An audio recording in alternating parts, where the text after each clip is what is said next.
l'espérance de l'église de Saint-Michel. Amen. Et nous allons bénéficier également ici. Alléluia, le pasteur Fazaloré, c'est plus qu'un frère, un ami, la famille à Saint-Laurent. Et nous sommes contents qu'il soit avec nous. Merci, pasteur. Alors, gloire à Dieu. Et je suis très, est-ce que j'ai déjà dit très content d'être là-bas avec vous. Alléluia. Et je remercie le Seigneur encore une fois pour cette opportunité de venir louer l'Éternel avec vous et de vous voir tous. Et je dois vous dire que je vous aime beaucoup et que j'aime beaucoup le Québec. Et j'aime beaucoup les églises ici. Et je suis content que je puisse faire partie de cette famille de Dieu. Amen.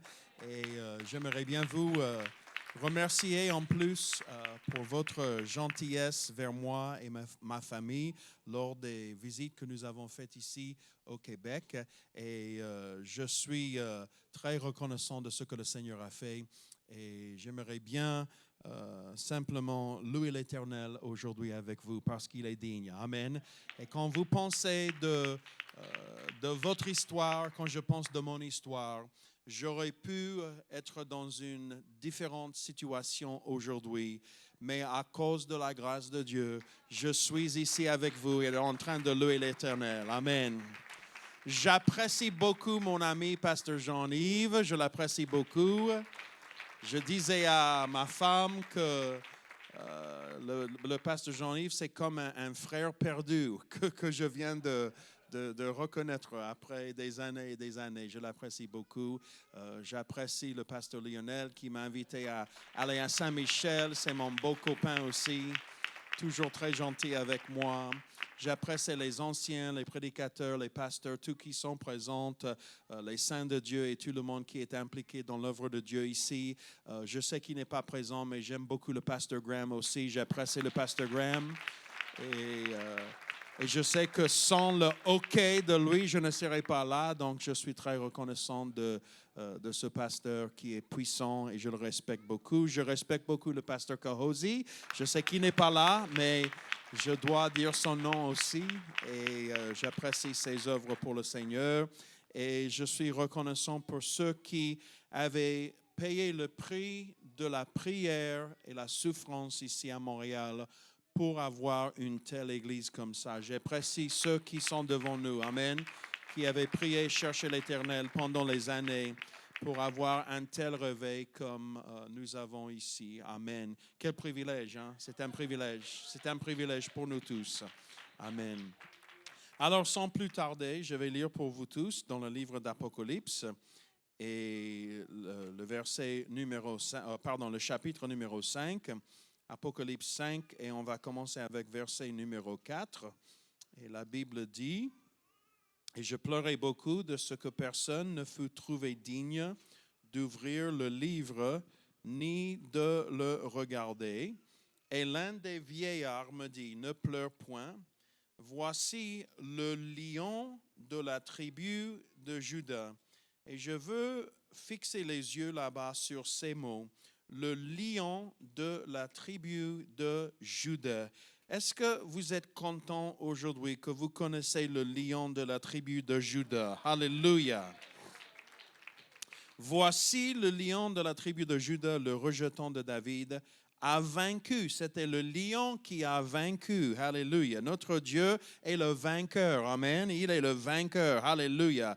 A vaincu pour ouvrir le livre et ses 7 sceaux. Alléluia.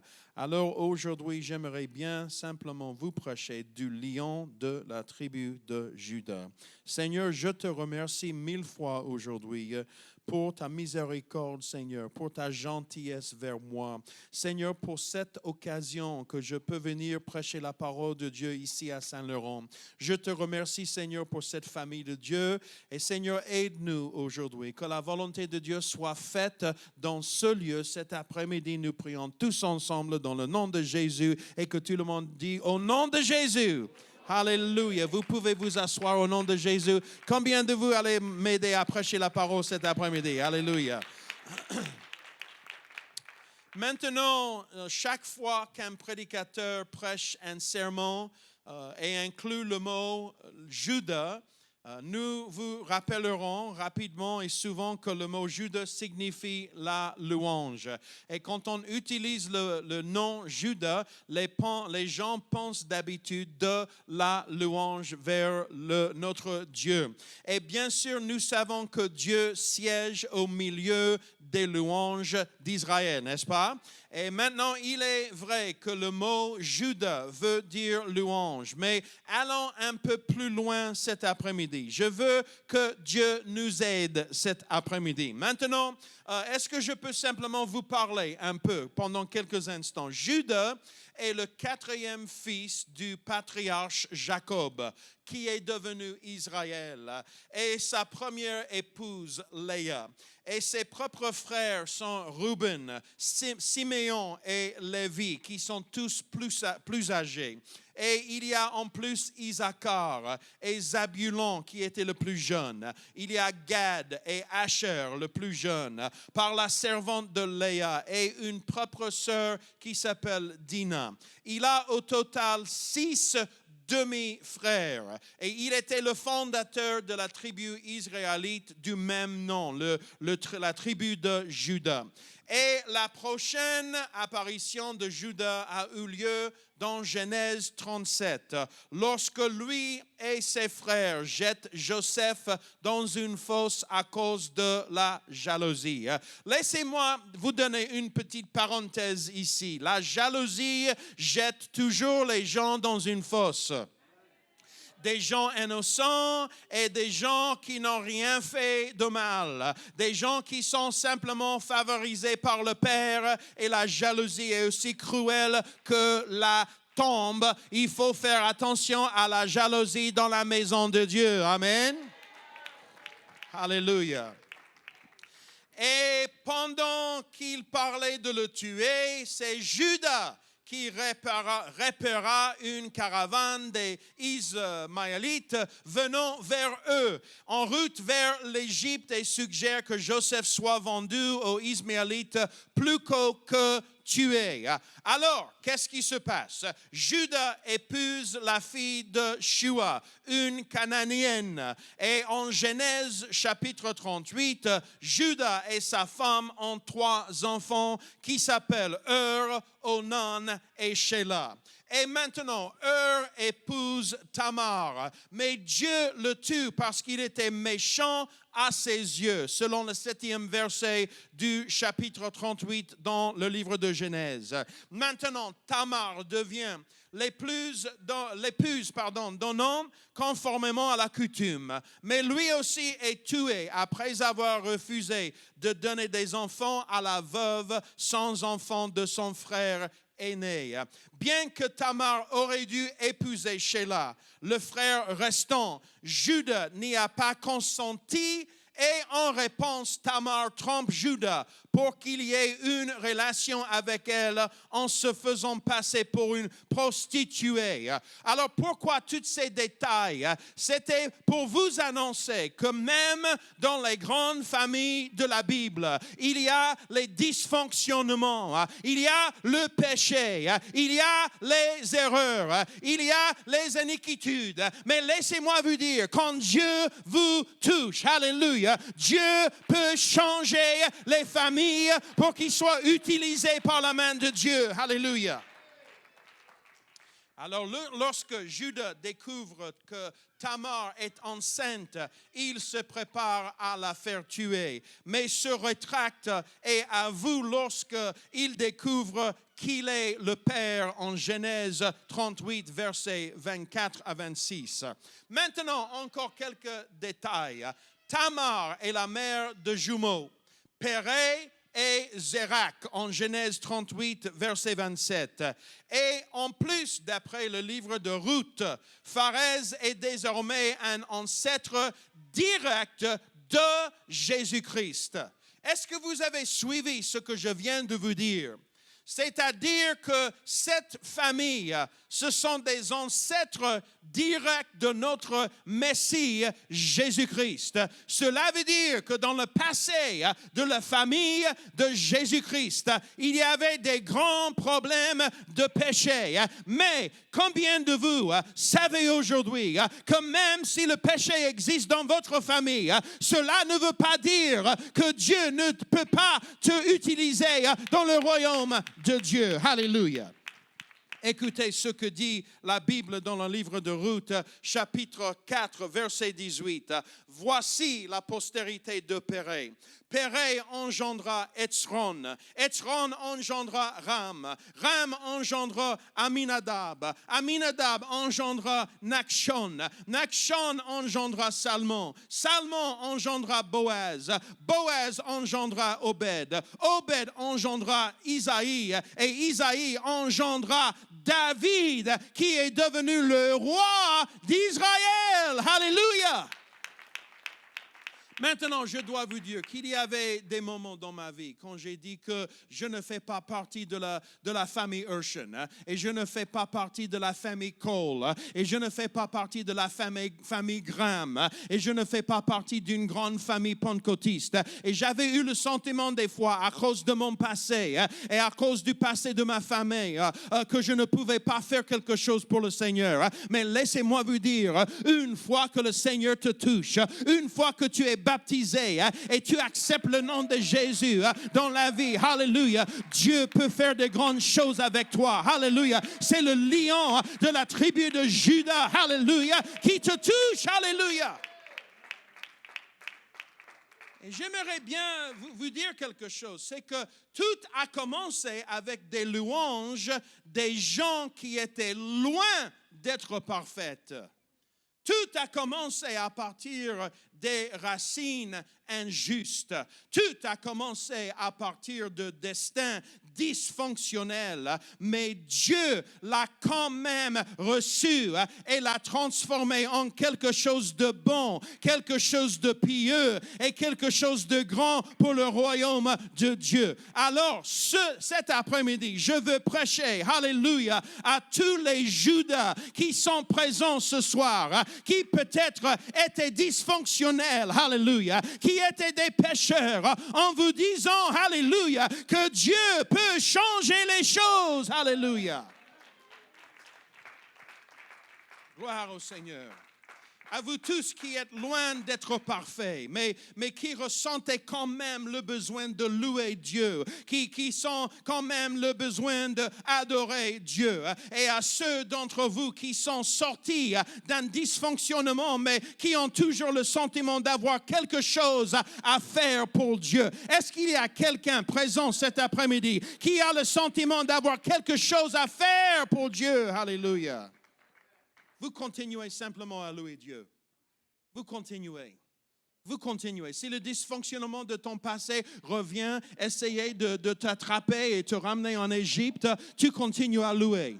Tu continues à prier, tu continues à venir à l'église, tu continues à parler avec les anciens de l'église, tu continues à étudier la Bible, alléluia, parce que le lion de la tribu de Juda, il est avec toi, il va t'aider, alléluia, dans le bon endroit, alléluia. Vous continuez simplement à laisser Dieu vous guider et vous diriger. Vous continuez simplement à faire de votre mieux et je vous promets, alléluia, qu'il y a la perfection dans votre avenir. Il y a de la justice dans votre avenir et il y a une grande destinée dans votre avenir. Alléluia. Ne laissez pas un passé douteux vous empêcher de posséder un avenir meilleur pour toi et pour tes enfants. Alléluia.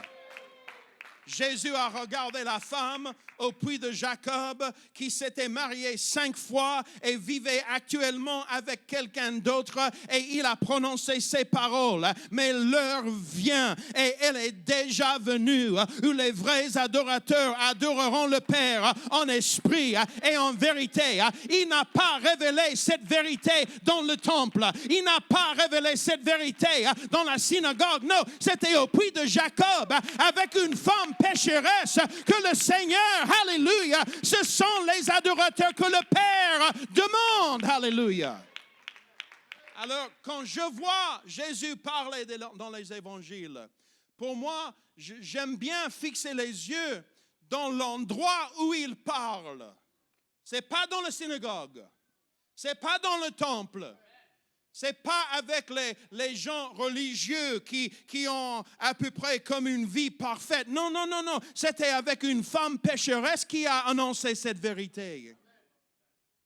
Pasteur Faz, es-tu en train de prêcher, en train de dire que le péché n'est pas important? Non, ce n'est pas ça. Je ne dis pas que nous avons un permis pour pécher. Hein? Je ne dis pas que c'est bon, que ce n'est pas grave s'il y a des... Non, ce n'est pas ça. C'est-à-dire que le Seigneur utilise les gens imparfaits pour faire, alléluia, ses œuvres.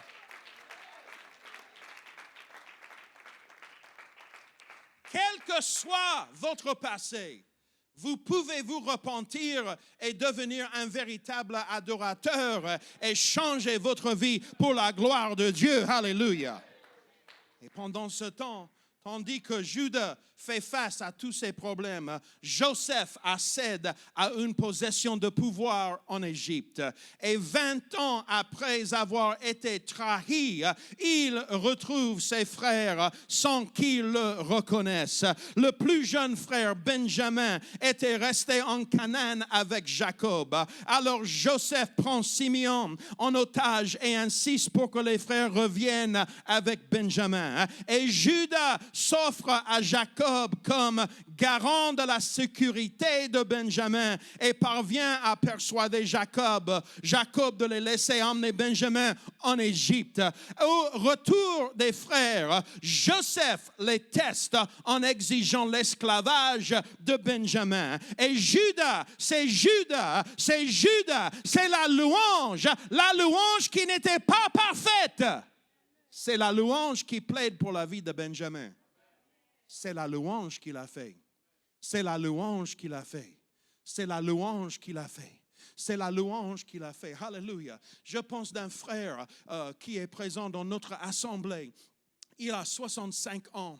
Et j'ai commencé à travailler avec lui quand il avait 50 ans. Ça fait déjà 15 ans. Hein. J'ai fait pendant 15 ans des études bibliques avec lui. Pendant 15 ans, je suis allé chez lui de temps en temps. Et il venait à l'église et puis il est disparu. Et puis il revient et puis il est disparu. Et je travaillais de temps en temps avec lui depuis 15 ans maintenant. Il a beaucoup de problèmes dans sa vie, beaucoup de dysfonctionnements dans sa famille. Il était loin de la vérité. Il était loin du Seigneur. Et quand il est entré dans le sanctuaire, chaque fois, il m'a dit, oh pasteur, j'aime beaucoup ce que je ressens ici. Je sais que Dieu est là, mais je n'ai pas de confiance en moi-même. Je suis trop dysfonctionnel. Je ne peux rien faire. C'est difficile de changer. Je suis une personne qui est complètement brisée à cause de mon passé. Les chaînes sont trop fortes pour moi. Est-ce que je peux vous dire, ma femme m'a appelé à tout à l'heure et m'a dit que ce matin, il était à l'hôtel en train de sauter et louer l'Éternel, alléluia, et que le Seigneur l'a rempli de nouveau avec l'Esprit Saint, alléluia. Il était changé après 15 ans. Après 15 ans, il est allé chercher sa fille. Sa fille est venue et les anciens de l'Église avaient prié pour sa fille. À tout à l'heure, et la fille a reçu le Saint-Esprit. Alléluia. Ils avaient baptisé le petit-fils de ce monsieur dysfonctionnel. Ils sont dysfonctionnels. Mais j'ai vu que la porte de grâce est ouverte. Alléluia. Pendant les 15 ans, il est venu à l'église. Il m'a dit, Pasteur Faz, je vais au moins essayer de louer. Je sais que j'ai fait des erreurs, mais je vais louer quand même. Je ne peux pas expliquer toute la théologie de la Bible, mais je vais louer quand même. Vous savez, il y a quelque chose. Quand tu fais la décision d'être un Judas, d'être quelqu'un qui adore à Dieu, alléluia, le Père demande et cherche les gens comme ça, alléluia. Ne laisse pas le dysfonctionnement de ton passé de t'empêcher de louer l'Éternel. Louez-le aujourd'hui. Louez-le. Louez-le. Il peut changer le dysfonctionnement. Alléluia. Il peut changer le dysfonctionnement. La repentance est une porte ouverte. Alléluia. Que tu sois changé par la grâce de Dieu. Alléluia. C'est Judas, c'est la louange qui plaide pour la vie de Benjamin. Et ce qui a poussé Joseph à révéler sa véritable identité et cette révélation et qui a produit la relation avec sa famille. Je veux que vous remarquiez un modèle ici. C'est Judas qui a dit qu'il ne fallait pas tuer Joseph. C'est Judas qui l'a remis sur le chemin de la promesse. C'est Judas qui s'est offert à son père pour garantir que rien n'arriverait à Benjamin. C'est Judas qui a supplié pour la vie de Benjamin. C'est la supplication de Judas qui a poussé Joseph a révélé qu'il était réellement, laissez-moi vous dire, Judas, la louange a une haute importance dans l'œuvre de Dieu. Alléluia. Et tout comme Judas est égal à la louange, si vous savez quelque chose sur l'histoire de l'Ancien Testament, alors vous saurez aussi que Joseph est une image de Jésus dans le Nouveau Testament. Et c'était Judas, alléluia, c'était la louange, alléluia, qui a poussé Joseph à révéler qui il était vraiment à cause de la louange, alléluia. Et c'est pourquoi la louange est si importante. Et j'ai beaucoup aimé la louange ici, dans cet endroit. J'ai beaucoup aimé la musique.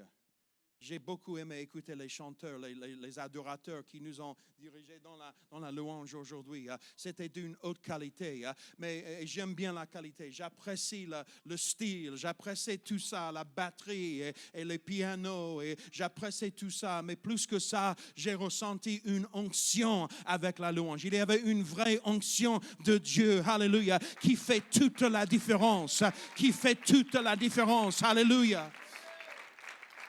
Moi, je viens d'une famille de dysfonctionnement, vraiment dysfonctionnelle. Mais regarde ce que le Seigneur a fait. Regarde ce que le Seigneur a fait. Regarde ce que le Seigneur a fait. Et je veux vous dire quelque chose. Je sais que Pasteur Kahosi est en Afrique. Je sais que quelques-uns peut-être sont coincés à cause de la trafic avec la tour, avec les vélos dans le sud de Montréal aujourd'hui. Je sais tout ça, mais j'ai dit quelque chose à Pasteur Lionel pendant la louange. Je lui ai dit, Pasteur Lionel, j'avais été en Afrique dans les croisades du Saint-Esprit où on a vu autant de miracles comme dans le livre des Actes des Apôtres, et je n'ai pas ressenti une onction plus grande de ce que je ressentis ici aujourd'hui, cet après-midi à Saint-Laurent. Il y a une vraie onction. Alléluia. Où sont les adorateurs? Alléluia. Où sont les Judas? Alléluia.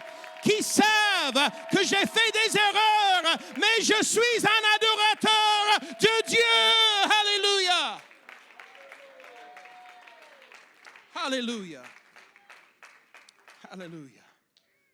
Alléluia. La louange est ce qui nous met sur le chemin de notre promesse. Le plus important, c'est la louange qui fait que Jésus se révèle à nous. Psaume 22, 3, tu sièges au milieu des louanges d'Israël. Tu sièges au milieu, au milieu, au milieu, au milieu. La Bible ne dit pas qu'il siège au milieu d'un peuple parfait. La Bible ne dit pas qu'il siège au milieu d'un peuple qui vient d'une famille parfaite. La Bible ne dit pas qu'il attend les gens parfaits de le louer. Non, non, non, non, non. Tu sièges au milieu des louanges. Cela veut dire que même si je suis déprimé, je vais, alléluia, louer l'Éternel et il siège au milieu de moi. Oh, alléluia! Woo!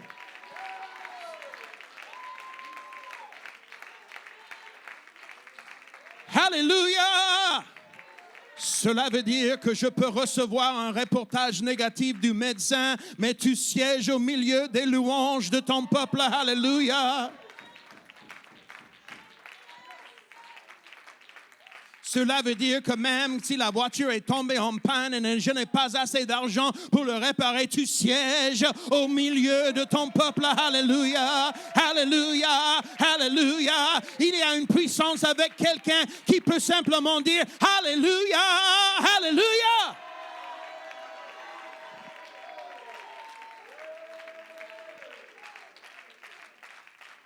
Nous avons en français on dit le mot trio, un trio de chanteurs dans notre église.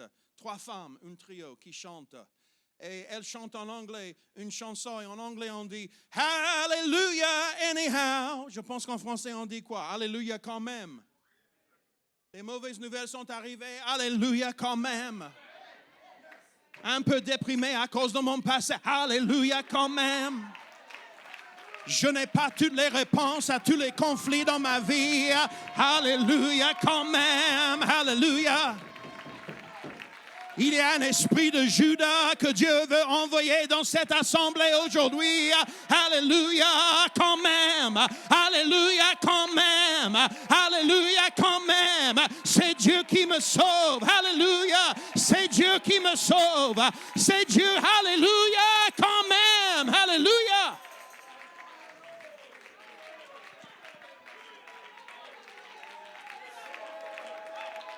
Woo!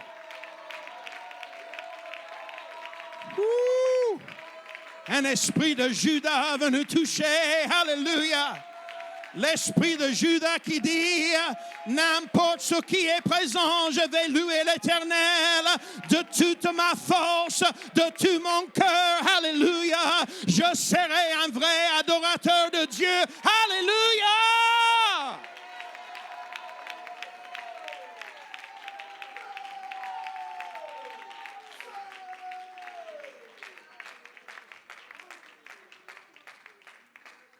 Je suis allé une fois à une église pour prêcher un réveil. Et il y avait un monsieur là-bas dans l'église. Et le pasteur m'a prévu, il m'a dit, Pasteur Faz, le monsieur là-bas de ce côté, il cherche le Saint-Esprit depuis 10 ans. J'ai dit, depuis 10 ans? Quoi? Il a dit, il a quelque chose avec lui, il n'arrive pas à recevoir le Saint-Esprit, il cherche depuis 10 ans. J'étais un peu fâché. 10 ans. 10 ans. Je peux le recevoir en 3 secondes. Ce n'est pas nécessaire d'attendre 10 ans. J'étais vraiment bouleversé. Hein? Donc, quand il a lancé le défi devant moi, j'ai fait la décision. Il va recevoir le Saint-Esprit. Et je ne quitte pas l'endroit jusqu'à ce qu'il soit rempli du Saint-Esprit. Maintenant, j'enseigne, d'accord? Tout le monde dit, Pasteur Faz enseigne. Je ne plaisante pas, ce n'est pas une blague, ce n'est pas pour se moquer de quelqu'un, mais il est venu pour prier. Il était comme ça. Oh, alléluia, oh Dieu, oh Dieu, oh Dieu, oh Dieu, oh Dieu. Et Dieu est en train de dire, oh oui, oh oui, oh oui. Non, je ne critique pas, mais ce n'était pas une prière de la foi. C'était plutôt la prière de « Oh, pauvre moi, je suis un pécheur, je peux... » C'était comme ça. Je lui ai dit, « Frère, ouvre tes yeux, regarde-moi. Je vais te montrer quelque chose. Et tu me dis si tu ressens quelque chose. » Il a dit, « D'accord. » J'ai dit, « Pousse les épaules comme ça. Debout, avec foi. » Et j'ai dit, « Alléluia !» Avec puissance et foi. Il a dit, j'ai ressenti que j'ai fait. Tu dois faire la même chose. Il faut louer l'Éternel avec la foi. Vous comprenez ce que je veux dire? Je ne moque pas. Mais chaque fois dans ma vie, quand j'ai fait la décision que j'avais loué l'Éternel, même dans les problèmes, et laissez-moi vous dire, le fait que j'ai le titre pasteur ne veut pas dire que je n'ai pas de problème. C'est l'inverse, hein? Mais chaque fois dans ma vie, quand j'ai dit Hallelujah, I praise you, Lord Jesus. Il est venu. Chaque fois. Hallelujah. Tu dois apprendre comment louer l'Éternel dans les conflits, dans les problèmes. Hallelujah. Dans les difficultés. Hallelujah. Dans les bouleversements. Hallelujah. Hallelujah quand même. Hallelujah quand même. C'est le lion de la tribu de Judas. Hallelujah.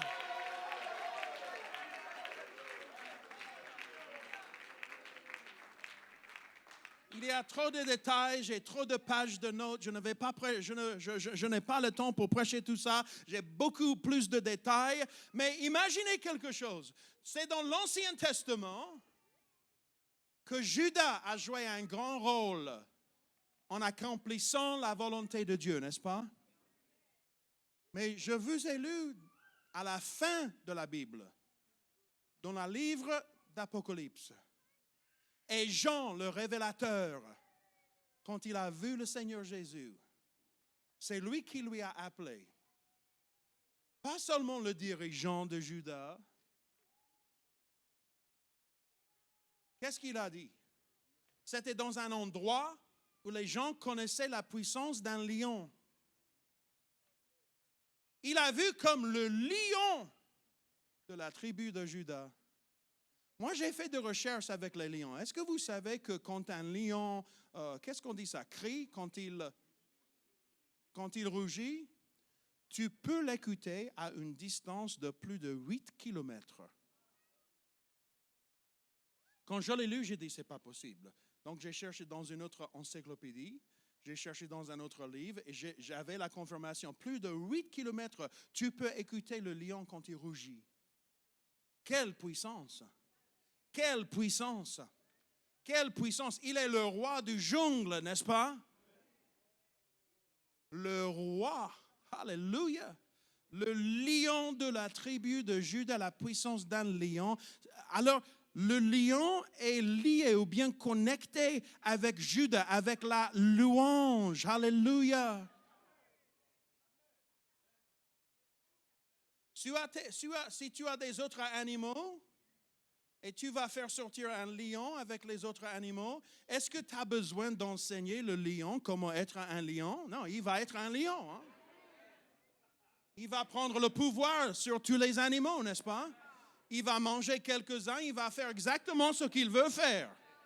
S'il veut faire dodo de ce côté-là, il va faire dodo, hein, parmi les brebis ou parmi quels que soient les animaux. Il est le lion. Tu fais sortir un lion et il fait son travail, hein? Alors, les adorateurs de Dieu, les gens qui savent louer,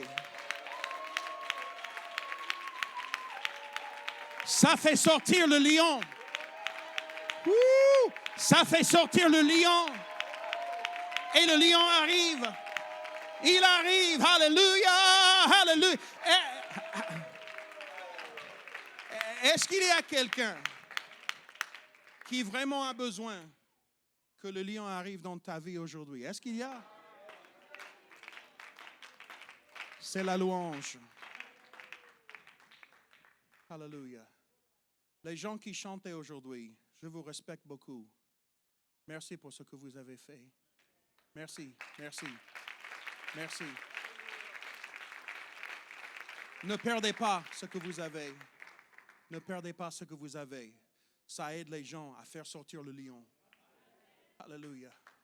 Moi, j'étais tellement touché pendant la louange aujourd'hui. J'avais besoin de recevoir quelque chose. Je l'ai reçu aujourd'hui à cause de la louange, à cause de la louange, à cause de la louange, à cause de la louange. Alléluia. À cause de la louange. Alléluia.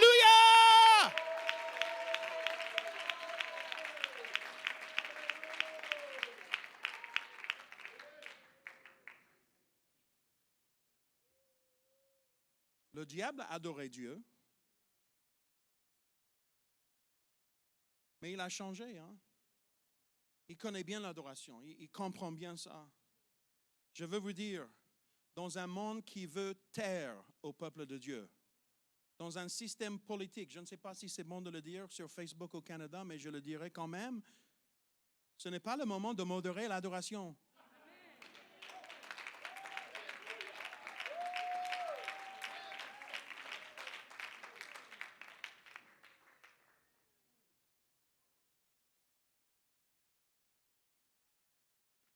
Ressens quelque chose.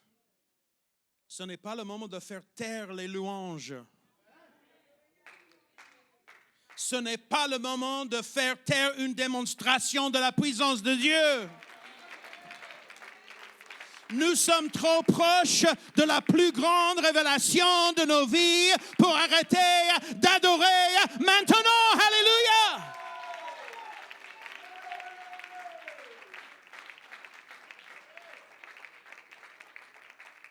Je veux vous montrer à quel point Judas est important et puissant. Passons à un récit dans le livre de Juges, chapitre 1, verset 1. Après la mort de Josué, les enfants d'Israël consultèrent l'Éternel en disant, « Qui de nous montera le premier contre les Cananéens pour les attaquer? » L'Éternel répondit, « Qui? »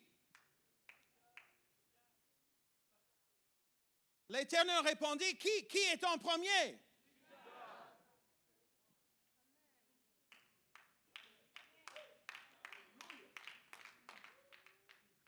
Alléluia. Judas montera. Voici, j'ai livré le pays entre ses mains. Et Judas dit à Siméon, son frère, monte avec moi dans le pays qui m'est échu par le sort, et nous combattrons les Cananéens. J'irai aussi avec toi dans celui qui t'est tombé en partage. Et Siméon alla avec lui. Judas monta. Que Judas monte, alléluia, dans cette église cet après-midi. Judas monta, et l'Éternel livra entre leurs mains les Cananéens et les Phérésiens. Ils bâtirent 10 000 hommes à Bézek, 10 000.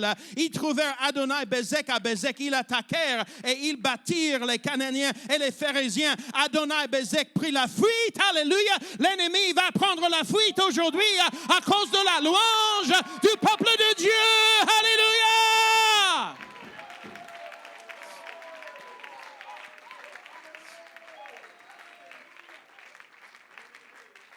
Et je sais que vous n'avez pas besoin de moi de le dire. Je sais que vous le savez déjà. Vous avez déjà des pasteurs doués, des pasteurs qui sont vraiment des hommes de Dieu. Vous savez déjà. Vous avez déjà reçu de vos pasteurs. Mais je sais que même dans cette assemblée, il y a un problème avec le parking là-bas, juste à côté. C'est plus possible. Et je sais que le pasteur Graham m'a dit que vous cherchez une nouvelle bâtisse. Et je sais qu'il y a des problèmes et des ennuis dans une grande ville comme ça. Mais laissez-moi vous dire, pour mettre l'ennemi à la fuite, alléluia, on va continuer à louer, on va continuer à adorer, on va continuer à être les vrais pentecôtistes, le vrai peuple de Dieu, alléluia. Il va nous faire sortir de ça, alléluia.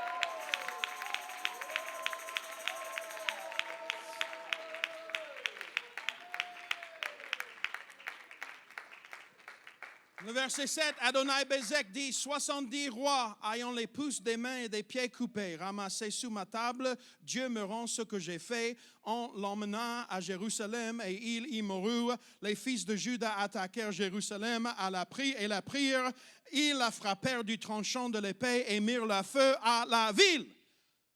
Maintenant, Juda veut dire louange, n'est-ce pas? Mais regardez ce qui s'est passé.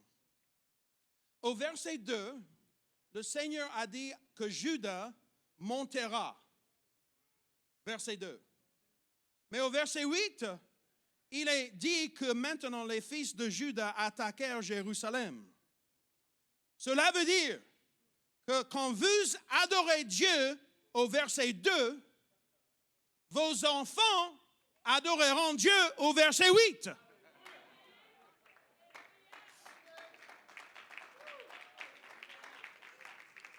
La meilleure chose qui puisse arriver à nos enfants est qu'ils voient leur maman et leur papa fidèles à la maison de Dieu. Qu'ils voient leur papa et leur maman fidèles dans la prière et surtout dans la louange. Alléluia!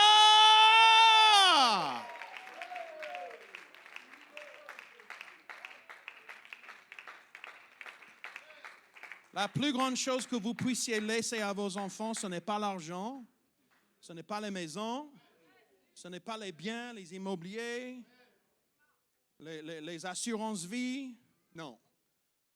La plus grande chose que vous puissiez leur donner est une image de vous adorant Dieu, de tout votre cœur, de toute votre âme, de tout votre esprit. Même aujourd'hui, des fois quand je me réveille le matin, je me souviens de ma grand-mère qui était la première croyante dans notre famille et la manière dont elle priait le Seigneur le matin, la manière dont elle priait pour moi. C'est ces prières qui m'aident même aujourd'hui. Ces prières, alléluia, qui a changé la vie, alléluia. C'était les louanges de ma grand-mère. Vous savez que ma grand-mère avait beaucoup de problèmes avec ses os, avec ses hanches. Elle ne marchait pas bien, mais même à 80 ans, je l'ai vue à l'église du Seigneur et avec un peu d'assistance, elle a demandé un peu de l'aide avec les gens et avec les jeunes. Elle est allée comme ça, elle ne pouvait plus danser, mais elle a au moins fait quelque chose pour adorer l'Éternel. Alléluia, parce que la louange, Judas, Judas, Judas, Judas, alléluia, Judas fait sortir, alléluia, mettre l'ennemi à la fuite. Alléluia, oh alléluia, oh alléluia, alléluia, alléluia. Alléluia. Alléluia. La culture peut se moquer de nous. La culture peut se moquer de notre louange, de notre prière.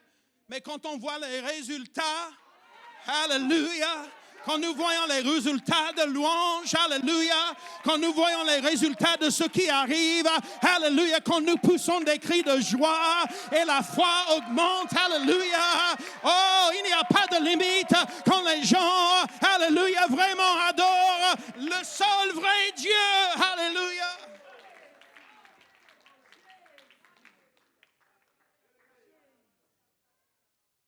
Woo. Woo. Alléluia. Est-ce que vous avez remarqué?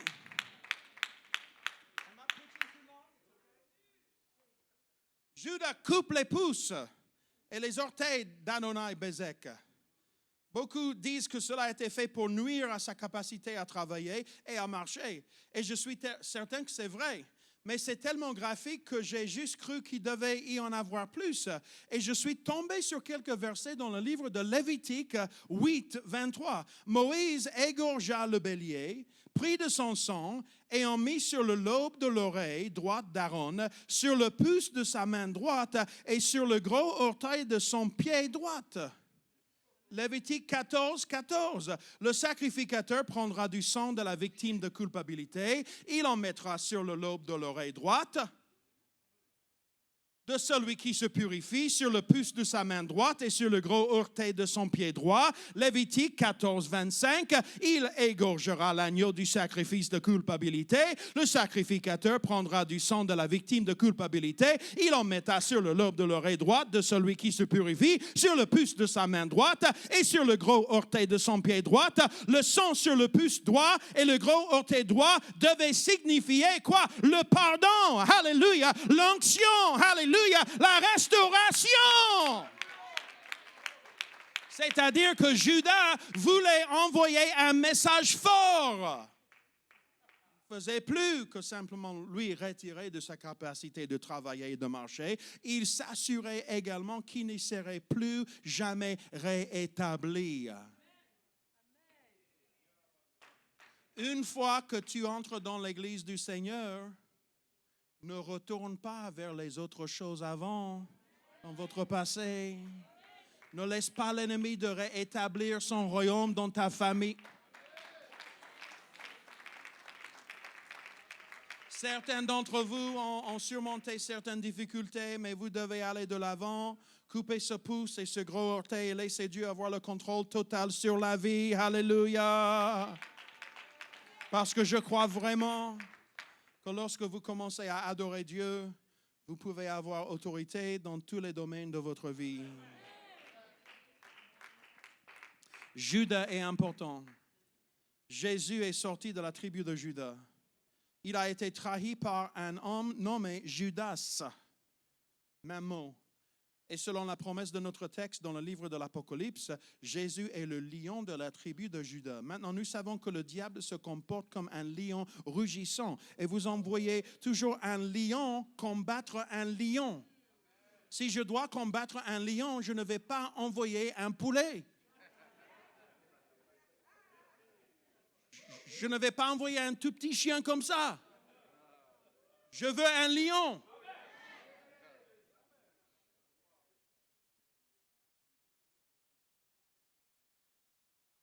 un lion rugissant avec une grande bouche. Et chaque fois qu'il parle, c'est quoi? Les mensonges. La louange devrait toujours libérer un lion parmi nous.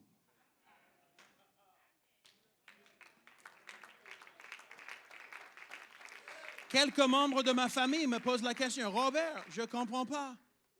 Nous avons un grand pique-nique de la famille, la réunion, on va boire un petit coup et tu vas prêcher dans un autre, tu vas au Québec mais qu'est-ce que tu fais? Je ne comprends pas. Je ne comprends pas pourquoi tu fais les choses que tu fais. Parce qu'il y a un lion à l'intérieur de moi.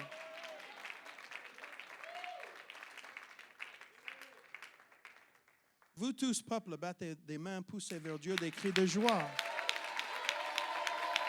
Woo!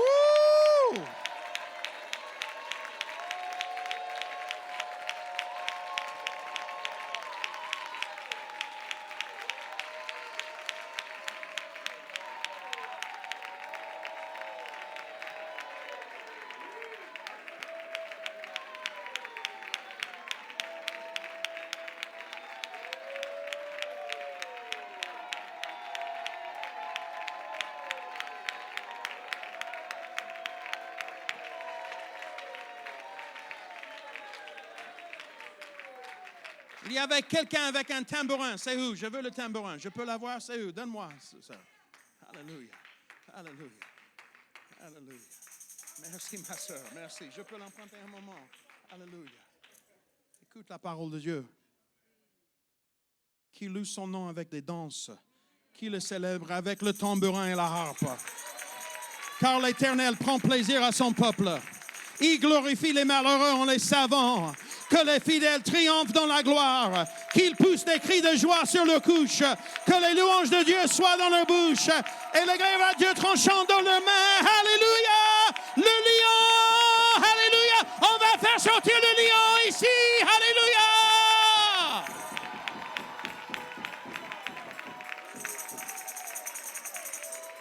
Merci, ma soeur.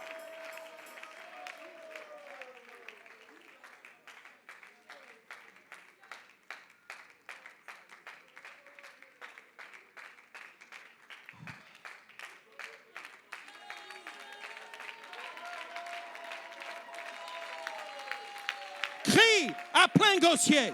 Ne te retiens pas. Élève ta voix comme une trompette. Alléluia.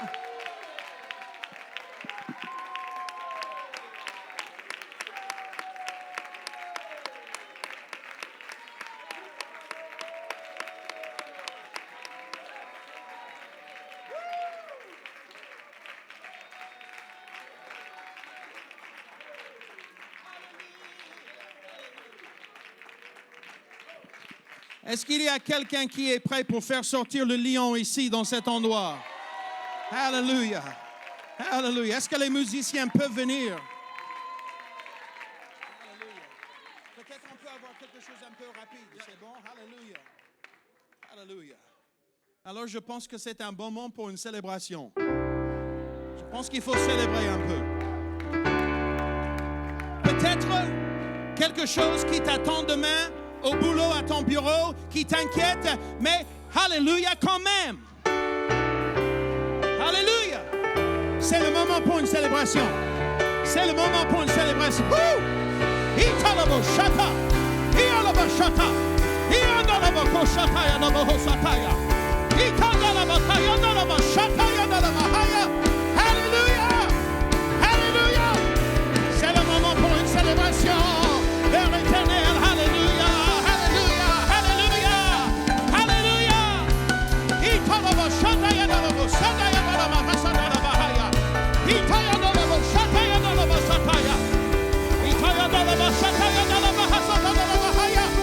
Alléluia. On va faire sortir le lion. Alléluia. Que la louange, que la louange, que la louange. Alléluia. Merci Seigneur.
continuer à l'adorer.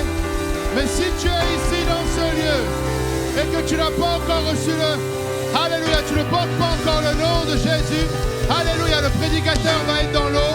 Il y a des serviettes, il y a de quoi se changer. Tu peux revêtir le nom de Jésus aujourd'hui. Alléluia, continuons de louer l'Éternel tous ensemble. Alléluia, Jésus.